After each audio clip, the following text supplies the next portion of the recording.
Hello, good morning. কেমন আছো সবাই? আশা করব সবাই খুব খুব খুব ভালো আছো, আর আমিও ভালো আছি। এটা ছিল 4 তারিখের ভিডিও, যেদিন ভোটের রেজাল্ট ছিল সেদিনকার। তো আমার মা সকাল সকাল ছাদে গিয়ে, সেদিনকে মা আমাদের বাড়িতে ছিল, সকাল সকাল ছাদে গিয়ে আমার ছাদের টবে না অনেক তেতো শাক হয়েছে, অনেকে ডিমি শাকও বলে, ওই শাকগুলো হয়েছে। তো আমার তো তোলা হয় না, আমি সময় পাই না, তো মা দেখি তুলে এনেছিল। সেই শাকগুলো বেছে কুটে রান্না করার জন্য রেডি করছিল। আর তারপর আমি মিষ্টিকে ঘুম থেকে ওঠানোর জন্য একটু ডাকছিলাম, কিন্তু ও কিছুতেই উঠছিল না। তারপর ও ঘুমিয়েছিল, যেহেতু স্কুল ছুটি, ওই জন্য জোরাজুরি না করে আমি নিজে স্নান টান করে পুজো টুজো দিয়ে নিজের কাজ করছিলাম। আর এদিকে আমাদের মাস্টার মশাই, আমার হাজব্যান্ড উত্তমবাবু, উনি বাজার টাজার করে নিয়ে এসেছিল। তো সেদিন তো ভোটের রেজাল্ট ছিল, টিভির দিকেই তাকিয়েছিল হা করে, কি হবে, এত নিউজ দেখে কি বলবো।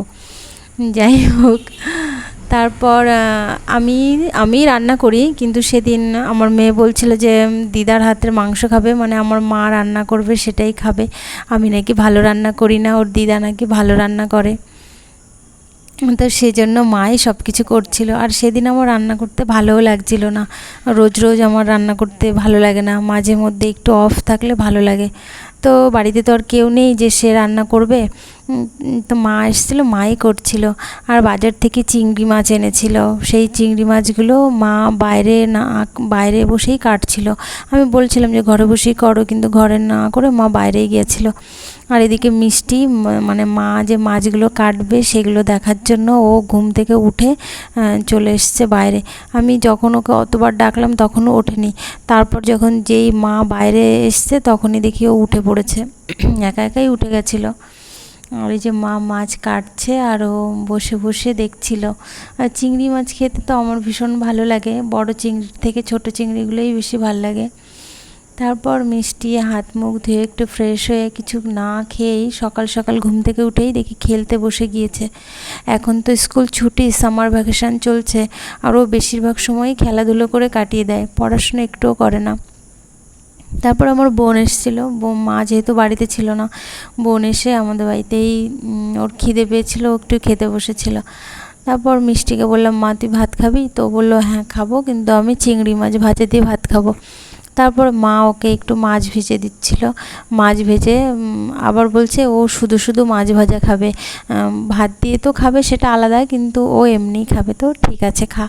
তারপর মা মাংসটাকে রান্না করার জন্য রেডি করছিল। তো মা এইভাবেই মাংস রান্না করে, সব কিছু দিয়ে সুন্দর করে মেখে টেকে হাত দিয়ে রান্না করে। আমি যেমন কোনো মাংস রান্না করতে গেলে মাখাই না, হাতে ঝাল লেগে যাবে সেই ভয়ে, কিন্তু আমার মা সবসময় দেখি হাত দিয়েই মেখে টেকে রান্না করে, মানে হাতেই অর্ধেক রান্না হয়ে যায়। আর এদিকে মিষ্টি তার চশমা খুঁজে পাচ্ছিল না, চশমা খুঁজে না পেয়ে আমাকে বলছিল, আর আমি সেই হাতে যে আমার ফোনটা যে অন রয়েছে, ক্যামেরাটা অন রয়েছে, সেটা আমি খেয়ালই করিনি। আর সেইভাবেই সারা ঘর আমি ঘুরে বেড়াচ্ছিলাম। তারপরে এই যে মাংস রান্না তো প্রায় হয়েও গেছে, কষা মাংস। কে কে কষা মাংস খেতে ভালোবাসো? আমি তো কষা মাংস খেতে খুবই ভালোবাসি, যখন মাংস রান্না হবে আমি কষা মাংস খাবোই খাবো। আর আমার মাটনের থেকে চিকেনটাই বেশি ভালো লাগে। তারপর এই যে মিষ্টির আবৃত্তি ক্লাস ছিল বিকালে, তো আমি বললাম কি মা তুই একটু আবৃত্তিটা প্র্যাকটিস কর।